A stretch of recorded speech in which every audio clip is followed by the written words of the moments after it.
Assalamualaikum warahmatullahi wabarakatuh. Sebelumnya perkenalkan, nama saya Muhammad Syifaul Fikri, NIM 22403171, akan mempresentasikan apa sih mitigasi resiko atau resiko-resiko yang berada di dalam Bank BCA Syariah.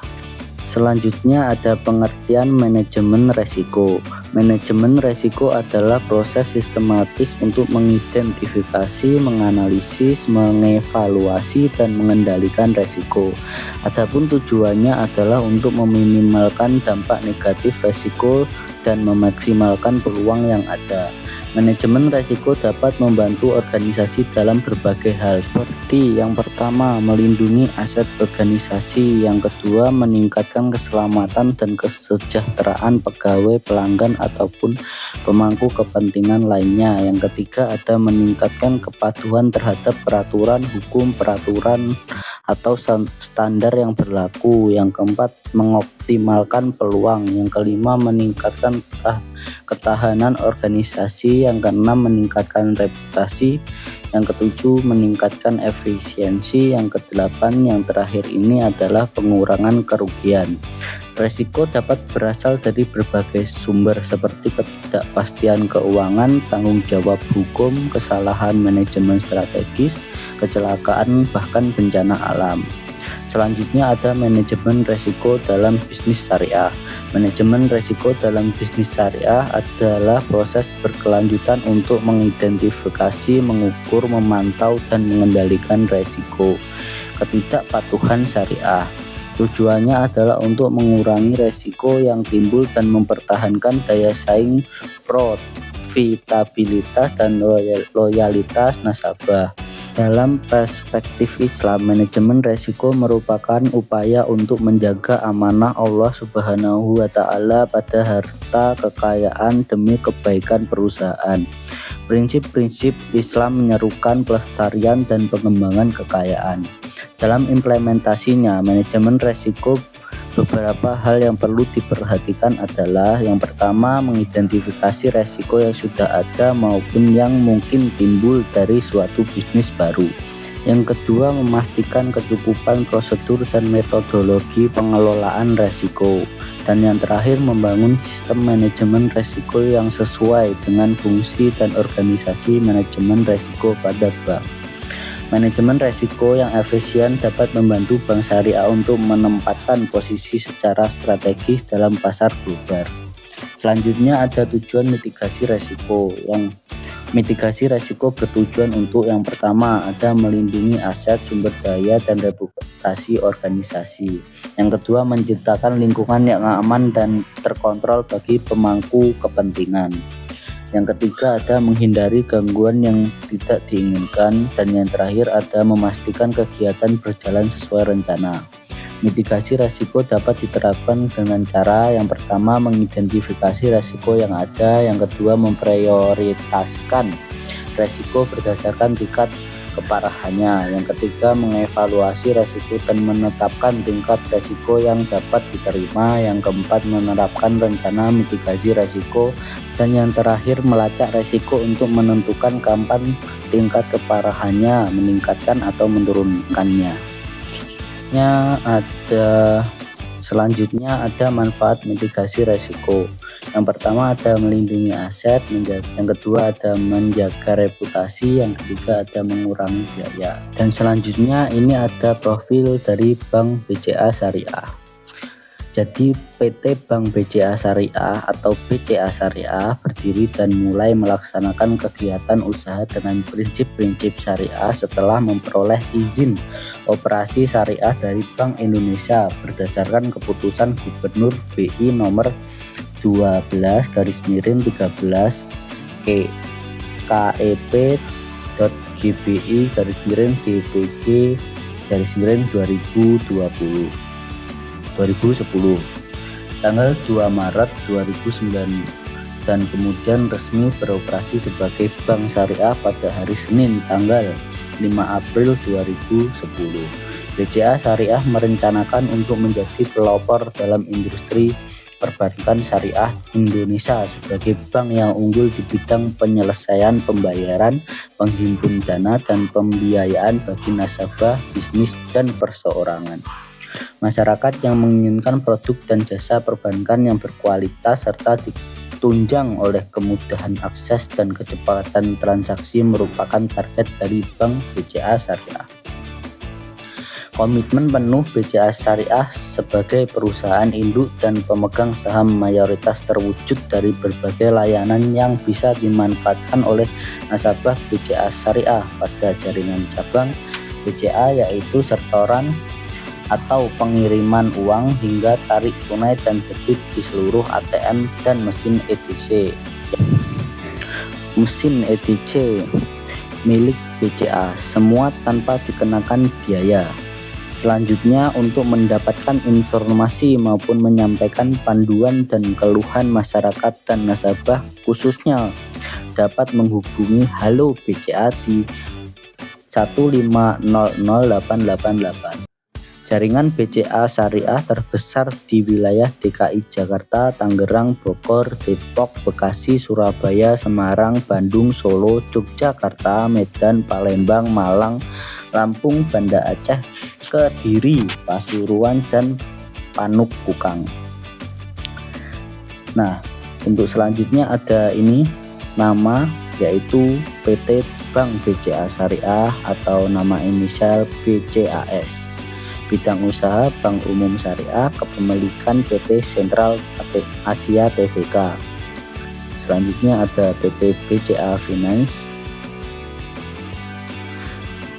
Tanggal beroperasi tanggal 5 April 2010. Izin beroperasi yang telah disebutkan tadi, yaitu salinan keputusan Gubernur Bank Indonesia nomor 12/13 itu tadi. Anggaran dasar akta penyataan keputusan di luar rapat PT Bank BCA UB nomor 49 tanggal 16 Desember 2009 yang dibuat di hadapan Notaris Puji Rezeki Irawati SH di Jakarta. Adapun visi dan misi dari Bank BCA Syariah. Yang pertama, visi menjadi bank syariah andalan dan pilihan masyarakat.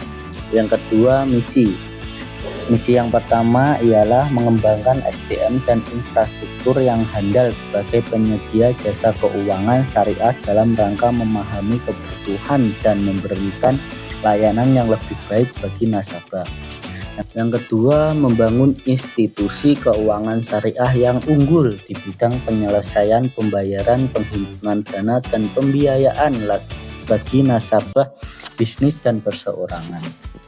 Adapun produk dan layanan dari Bank BCA Syariah, yang pertama ada simpanan, yang kedua ada perbankan elektronik, yang ketiga ada pembiayaan, yang keempat ada jasa perbankan, dan yang terakhir ada biaya dan limit.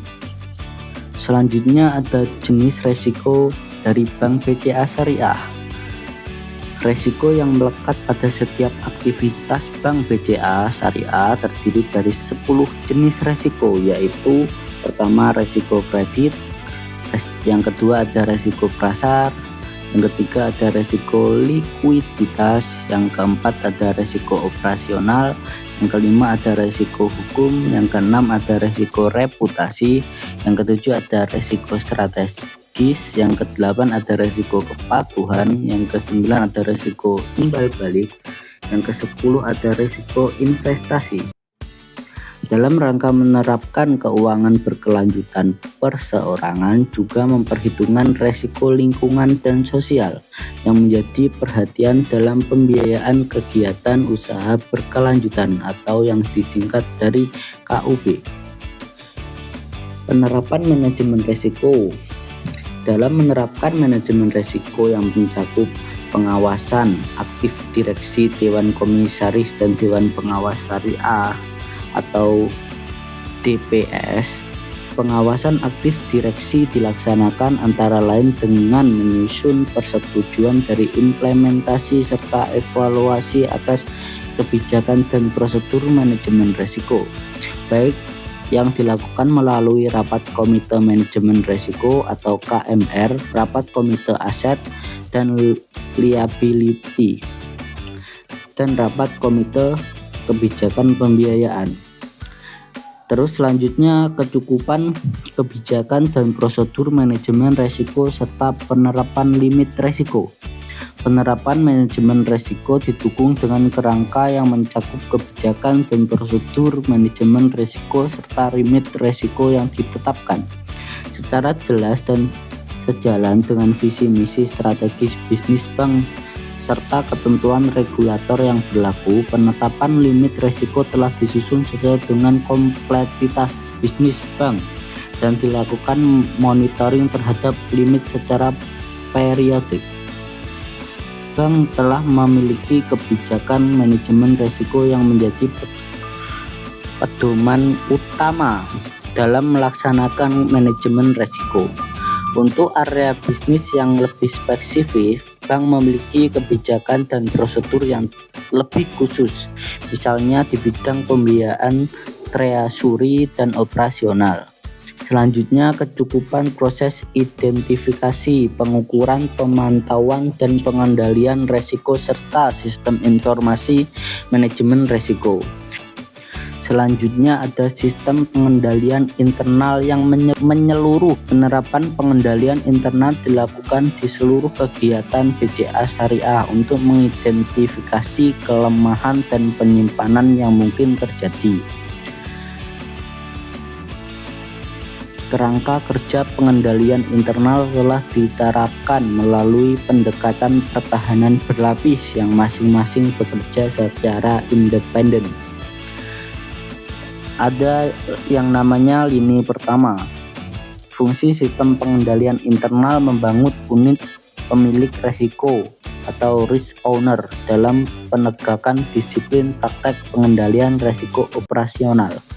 Yang kedua ada lini kedua. Risk management bersama compliance melakukan pendivisian, penyempurnaan, dan pemeliharaan metodologi pengelolaan risiko operasional. Yang ketiga ada lini ketiga.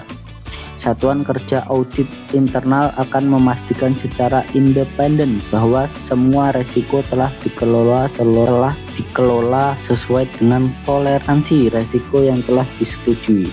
Selanjutnya ada laporan penerapan manajemen risiko. Dalam rangka penerapan manajemen risiko, Bank BCA Syariah wajib menyampaikan laporan kepada OJK, yaitu laporan profil risiko triwulan dan laporan tingkat kesehatan bank yang periodenya yaitu semester atau biasanya itu 6 bulan. Yang triwulan tadi itu 3 bulan. Dalam penyusun laporan profil risiko atau LPR, BCA Syariah melakukan penilaian terhadap risiko pada seluruh aktivitas bisnis yang mencangkup 10 risiko yang sudah saya jelaskan di atas tadi. Selanjutnya ada manajemen risiko terintegrasi.